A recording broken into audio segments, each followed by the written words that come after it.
Good morning student, welcome back to our channel pharmacy talent. हम लोग introduction वाले portion complete कर लेते बेटा। एंटीएमेटिक ड्रग का ड्रग की क्लासिफिकेशन कंप्लीट हो गया, मैकेनिज्म ऑफ एक्शन और ट्रीटमेंट अप्रोच के साथ में बता दिया था। अब हम लोग आते हैं ड्रग रिलेटेड पॉइंट, जहां से जीपेट में क्वेश्चंस बनने की प्रोबेबिलिटी आती है। फर्स्ट हमारा बेटा एंटीकोलिनर्जिक ड्रग। हमने एंटीकोलिनर्जिक ड्रग को यहाँ पे फर्स्ट रखा है। इसमें फर्स्ट ड्रग है बेटा हायोसिन और सेकंड ड्रग है डाइसाइक्लोमिन। दोनों के अपने अपने अलग अलग इंपॉर्टेंस है। अगर हायोसिन की बात की जाए बेटा तो it is most effective for motion sickness and short risk journey. Short journeys के लिए या तो मोशन सिकनेस के लिए ये क्या होता है, मोस्टली इफेक्टिव होते हैं, जबकि dicyclomine while dicyclomine use in morning sickness. याद रखना बेटा, हायोसिन जो है वो मोशन सिकनेस के लिए यूज किए जाएंगे और जो डाइसाइक्लोमिन है वो क्या होगा, मॉर्निंग सिकनेस के लिए यूज किए जाएंगे। अगर हायोसिन की एडवर्स इफेक्ट देखा जाए बेटा तो एंटी कोलिनर्जिक ड्रग के जितने भी एडवर्स इफेक्ट है, जैसे कि सेडेशन, ड्राई माउथ, जो मैंने पॉइंट यहाँ पे कवर नहीं किया है, वो एडवर्स इफेक्ट आप क्या कर सकते हो, यहाँ पर ऐड कर सकते हो।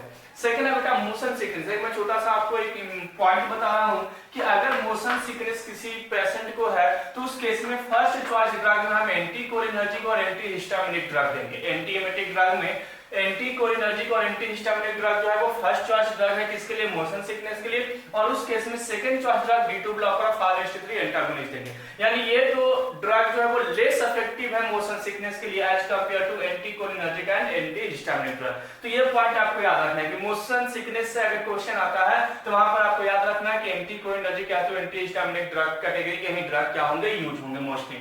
सेकंड है बेटा H1 एंटागोनिस्ट पे आते हैं, यानी हिस्टामिन 1 रिसेप्टर एंटागोनिस्ट पे। इसमें ड्रग हमने लिया promethazine, diphenhydramine, dimenhydrinate, used for motion sickness and chemotherapy induced nausea and vomiting. Chemotherapy यानी कैंसर के केस में अगर कीमोथेरेपी होती है, उस केस में अगर नोजिया और वोमिटिंग होती है, उस केस में हम कौन सा ड्रग देंगे बेटा, H1 एंटागोनिस्ट के ड्रग को हम यहाँ पर यूज करेंगे। कौन कौन से, प्रोमेथाजिन, डाइफेनहाइड्रामिन और डाइमेनहाइड्रिनेट। नेक्स्ट अलग ड्रग पे आते हैं। अदर ड्रग में है डॉक्सिलामिन यूज्ड कॉम्बिनेशन विथ पायरिडॉक्सिन। जो डॉक्सिलामिन है बेटा वो पायरिडॉक्सिन के साथ कॉम्बिनेशन में यूज करते हैं फॉर मॉर्निंग सिकनेस। क्या चीज के लिए, मॉर्निंग सिकनेस। अब देखिए यहाँ पर एंटी हिस्टामिनिक में मैंने क्या बताया है, फर्स्ट चॉइस ड्रग में क्या है, ये मोशन सिकनेस, लेकिन एंटी हिस्टामिनिक के पास मॉर्निंग सिकनेस की भी प्रॉपर्टी रहेगी। कौन से ड्रग के पास, डॉक्सिलामिन के पास। तो मॉर्निंग सिकनेस जब इसको हम पायरिडॉक्सिन के साथ क्या करेंगे, यूज करेंगे।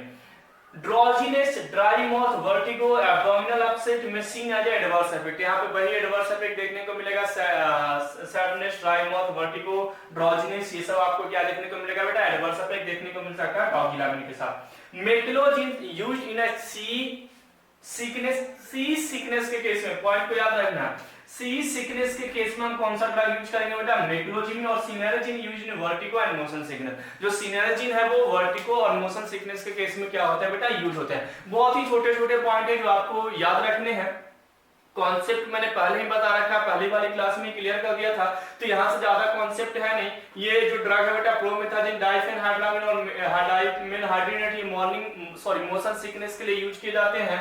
डॉक्सिलामिन जो है बेटा पायरिडॉक्सिन के साथ ड्रोजीनेस और मॉर्निंग सिकनेस के लिए यूज किए जाते हैं, जिसमें ये एडवर्स इफेक्ट आपको देखने को मिलेगा। और मेक्लोजिन जो है बेटा वो सी सिकनेस के लिए और सिनेरिजिन जो है बेटा वो वर्टिगो और मोशन सिकनेस में यूज किए जाते हैं। अगर हम D2 ब्लॉकर की बात करें, यानी डोपामिन 2 ब्लॉकर की बात करें, तो anticholinergic as well as antihistaminic property. जो D2 ब्लॉकर है बेटा इसके पास एंटीकोलिनर्जिक और एंटी हिस्टामिनिक प्रॉपर्टी, दोनों प्रॉपर्टी में क्या होता है देखने को मिलता है। और it is broad spectrum drug. ये ब्रॉड स्पेक्ट्रम ड्रग है एंटी एमेटिक कैटेगरी का। एंटी एमेटिक ड्रग कैटेगरी की अगर हम बात करें तो सबसे ज्यादा एफिकेसी की अगर हम बात करें, इफेक्ट की बात करें, तो किसके पास होता है, D2 के पास। तो यहाँ पर पॉइंट है D2 blocker is broad spectrum. इस पॉइंट को बिल्कुल याद रखेंगे कि D2 ब्लॉकर क्या है बेटा, ब्रॉड स्पेक्ट्रम ड्रग है, antiemetic drug, because it's used in post operative nausea. Post operative यानी ऑपरेशंस के ड्यूरिंग जो ड्रग यूज किए जाते हैं उसके बाद जो नोजिया होती है, वॉमिटिंग होती है, उस केस में हम इस ड्रग को क्या करते हैं, D2 ब्लॉकर को यूज करते हैं। इसके अलावा वॉमिटिंग क्या, post operative nausea and vomiting, second है disease induced vomiting like liver disease, migraine, मतलब कुछ डिजीज है उसके कारण हमें अगर वॉमिटिंग हो रही है उस केस में भी हम D2 ब्लॉकर यूज करेंगे बेटा। इसके अलावा कीमोथेरेपी, रेडिएशन इंड्यूस्ड थेरेपी, यानी कीमोथेरेपी हो या रेडिएशन इंड्यूस्ड अगर वॉमिटिंग हो उस केस में भी हम D2 ब्लॉकर यूज कर सकते हैं। इसके अलावा भी कुछ और भी पॉइंट है, muscles dystonia and hypotension seen as a adverse effect. यहाँ पर दो एडवर्स इफेक्ट है बेटा, एक तो मसल्स डिस्टोनिया और सेकंड क्या है बेटा हाइपोटेंशन, यहाँ पर D2 ब्लॉकर के साथ एडवर्स इफेक्ट के रूप में देखने को मिल सकते हैं। नेक्स्ट है बेटा prokinetic promote gastrointestinal transit and speed gastric empty. मैंने आपको बताया था जब मैं आपको ट्रीटमेंट अप्रोच पे लेकर के जा रहा था तो मैंने बताया था कि अगर हम गैस्ट्रिक एम्प्टी कर देंगे, गैस्ट्रिक हमारा जो जीआईटी है उसको खाली कर देंगे तो अंदर अगर कंटेंट ही नहीं रहेगा तो बाहर वॉमिटिंग नहीं होगी। तो उस केस में प्रोकाइनेटिक ड्रग जो है वो क्या करता है, जो गैस्ट्रिक एम्प्टी है बेटा उसी को क्या करता है, फास्ट करता है by blocking D2 blocker, D2 receptor and 5-HT3 receptor, जो मैं आपको आगे बताने वाला हूँ। नेक्स्ट इसमें ड्रग है बेटा metoclopramide, chemically related to procainamide used in apomorphine induced vomiting. याद रखेंगे बेटा ये जो एपोमॉर्फिन ड्रग है ये एमेसिस कॉज करने वाले ड्रग है। क्या कॉज करने वाला ड्रग है बेटा, एमेसिस, यानी वॉमिटिंग करने के लिए अगर कोई पेशेंट या कोई ह्यूमन बीइंग अगर कोई पॉइजनस सब्सटेंस ले लिया है, टॉक्सिक सब्सटेंस ले लिया है तो उस केस में हम वॉमिटिंग को क्या करते हैं, हम टॉक्सिक सब्सटेंस को बाहर करने के लिए हम क्या करवाते हैं, वॉमिट करवाते हैं। तो उस समय ड्रग यूज होता है बेटा एपोमॉर्फिन। इपिकाकुआना भी ड्रग यूज होगा जो अभी मैं बताऊंगा जब मैं एमएसएस क्लासिफिकेशन बताऊंगा, और बहुत ही छोटा सा टॉपिक है क्योंकि मैंने कॉन्सेप्ट तो ऑलरेडी क्लियर कर रखा है आपको कि वॉमिटिंग होती कैसे है। तो वहां पर एक ड्रग है बेटा एपोमॉर्फिन जो वॉमिटिंग कॉज करवाती है। अगर एपोमॉर्फिन का डोज ज्यादा चला गया, वॉमिटिंग अगर एक पेशेंट ज्यादा कर रहा है तो उस केस में हम कौन सा ड्रग यूज करेंगे, मेटोक्लोप्रामाइड। मेटोक्लोप्रामाइड एपोमॉर्फिन से रिलेटेड इंड्यूस जो वॉमिटिंग है उसको इनहिबिट करने के लिए हम ड्रग को क्या करते हैं, यूज करते हैं। तो इस पॉइंट को बिल्कुल याद रखना है ना, जो भी मैं हैशटैग लगा रहा हूं उस पॉइंट को एटलीस्ट आपको याद रखना है। Drug induced disease associated and radiation sickness, ये ड्रग इंड्यूस्ड भी वॉमिटिंग को या डिजीज इंड्यूस्ड वॉमिटिंग को या तो रेडिएशन थेरेपी इंड्यूस्ड वॉमिटिंग के भी केस में मेटोक्लोप्रामाइड ड्रग जो है वो क्या होता है, यूज होता है। मोस्टली यहाँ पर इनका जो मेन यूज है बेटा वो है एपोमॉर्फिन इंड्यूस्ड वॉमिटिंग के केस में हम मेटोक्लोप्रामाइड ड्रग को यूज करते हैं। इसके अलावा अगर हम मैकेनिज्म ऑफ एक्शन की बात करें बेटा, प्रोकाइनेटिक ड्रग तो D2 को ब्लॉक करता है, यानी D2 रिसेप्टर पे एज एंटागोनिस्ट बाइंड करेगा, 5-HT3 रिसेप्टर पे भी एज एंटागोनिस्ट बाइंड करेगा, लेकिन 5-HT4 रिसेप्टर पे एज एगोनिस्ट बाइंड करके एसिटाइलकोलिन के रिलीज को क्या करता है, यहाँ पर इंक्रीज करता है। तो इस पॉइंट को भी आपको याद रखना है, 5-HT4 पे एगोनिस्ट होगा और इस केस में क्या होगा भाई, तो एसिटाइलकोलिन की सेक्रेशन क्या होगी, इंक्रीज होगी। अगर हम एडवर्स इफेक्ट की बात करें बेटा तो secrete through milk through secretion इनका होता है। ये जो ड्रग है अपना metoclopramide, sedations, dizziness, muscles dystonia, Parkinson, galactorrhea, ऐसे कुछ हमें क्या देखने को मिलते हैं, यहाँ पर एडवर्स इफेक्ट देखने को मिल सकते हैं। नेक्स्ट बेटा मेटोक्लोप्रामाइड हैज एंटी एमेटिक। अब देखो मेटोक्लोप्रामाइड के पास कौन कौन सी एफिकेसी है, एंटी एमेटिक एफिकेसी है, गैस्ट्रोकाइनेटिक गैस्ट्रिक फास्ट करने की काइनेटिक है, डिस्पेप्सिया है और gastroesophageal reflux disease GERD। Anti ulcer drug में मैंने आपको बताया था GERD यानी गैस्ट्रोएसोफेगस रिफ्लक्स डिजीज, जो एसिडिक कंसंट्रेशन ज्यादा होने के कारण, एसिड के कंसंट्रेशन ज्यादा होने के कारण एसोफेगस में अल्सर हो जाती है। उसी से रिलेटेड यहाँ पर एक डिजीज है बेटा GERD यानी गैस्ट्रोएसोफेगस रिफ्लक्स डिजीज, उसमें भी ये ड्रग हम क्या करते हैं, मेटोक्लोप्रामाइड ड्रग को यूज कर सकते हैं। तो ये तो आपका हो गया बेटा D2 ब्लॉकर, प्रोकाइनेटिक, एंटीकोलिनर्जिक और H1 एंटागोनिस्ट। रिमेनिंग जो हमारा पोर्शन है बेटा ड्रग रिलेटेड पार्ट, उसको भी हम लोग क्या करते हैं, देखते हैं और चैप्टर को क्या करेंगे, बाइंड अप करेंगे।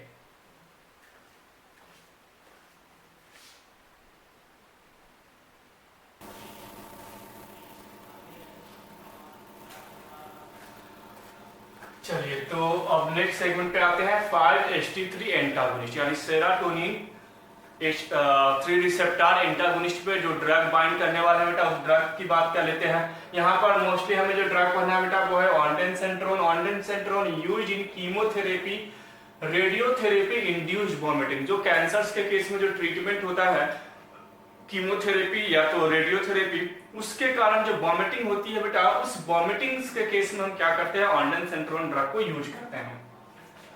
हेडेक, डिजीनेस में be seen as a adverse effect in when we are use ondansetron drug। यहाँ पर डिजीनेस हेडेक क्या हो सकता है बेटा, एज एडवर्स इफेक्ट क्या हो सकते हैं, यूज हो सकते हैं, एडवर्स इफेक्ट देखने को मिल सकते हैं। सेकंड है बेटा granisetron is the 10 time more potent than ondansetron. Ondansetron से ज्यादा पोटेंट से किसके पास होती है, ग्रेनिसेट्रोन के पास। और इस कैटेगरी का लॉन्गेस्ट एक्टिंग ड्रग कौन सा बेटा, पैरानोसेट्रोन। तो आपको याद रखना है 3 पॉइंट, ऑन्डेनसेट्रोन का यूज याद रखना है और ऑन्डेनसेट्रोन के ही यूज मोस्टली इन कैटेगरी के सभी ड्रग की होगी, क्योंकि प्रिंसिपल ड्रग को ही सभी ड्रग क्या करते हैं, फॉलो करते हैं। तो ondansetron use in chemotherapy, radiotherapy, induced vomiting, headache, dizziness may be seen in adverse effect. Second point है granisetron is 10 times more potent than ondansetron and palinositron is longest acting 5-HT3 blocker। Next बेटा नियोकाइन 1 receptor antagonist में use in chemotherapy induced vomiting. Chemotherapy induced vomiting में use होता है एप्रीपिटेंट, आपने drug पढ़ा होगा, और फोसाप्रीपिटेंट, 2 ड्रग आपने देखा होगा। और उनकी लिटिल इफेक्ट कहां पे देखने को मिलती है, डोपामिन 2 रिसेप्टर और 5-HT3 पर भी उनके इफेक्ट को देखने को मिल सकते हैं। इसके अलावा एक कैटेगरी है बेटा एडजुवेंट, जिसमें बेंजोडाइज़ेपाइन वगैरह ड्रग्स हमें पढ़ने को मिले थे, ड्रोनाविलोन, बेंजोडाइज़ेपाम, डेक्सामेथासोन, ये सारे ड्रग देखने को मिले था बेटा वहां पर। तो ये जो एडजुवेंट ड्रग है बेटा, ये एडिशनल ड्रग है जो सेडेशन कॉज करते हैं। जैसे बेंजोडाइज़ेपाम क्या बेटा, सेडेटिव हाइप्नोटिक ड्रग है, और वो क्या करते हैं, तो सीएनएस में क्या कॉज करते हैं, तो सीएनएस को क्या करते हैं, डिप्रेस करते हैं। तो वहां पर एडजुवेंट की अलग अलग कैटेगरी है और वो अलग अलग तरीके से वो क्या करते हैं, अपना काम करते हैं, अपना फंक्शन करते हैं। एज ए एडिशनल वहां पर उनका क्या होता है, यूज होता है।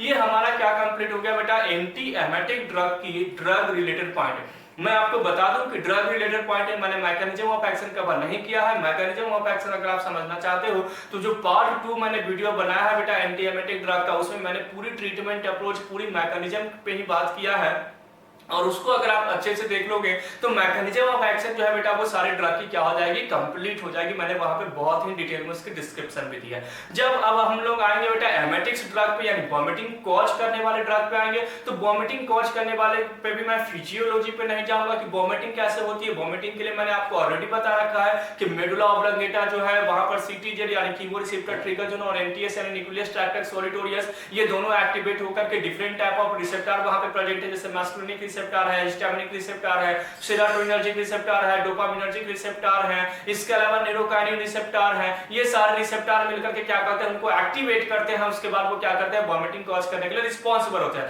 तो हम जब एंटी एमेटिक ड्रग पढ़ेंगे, या सॉरी हम जब एमेटिक्स ड्रग देखेंगे, तो एमेटिक ड्रग में हम केवल और केवल ड्रग को याद करेंगे, उनकी क्लासिफिकेशंस याद रखेंगे, है ना।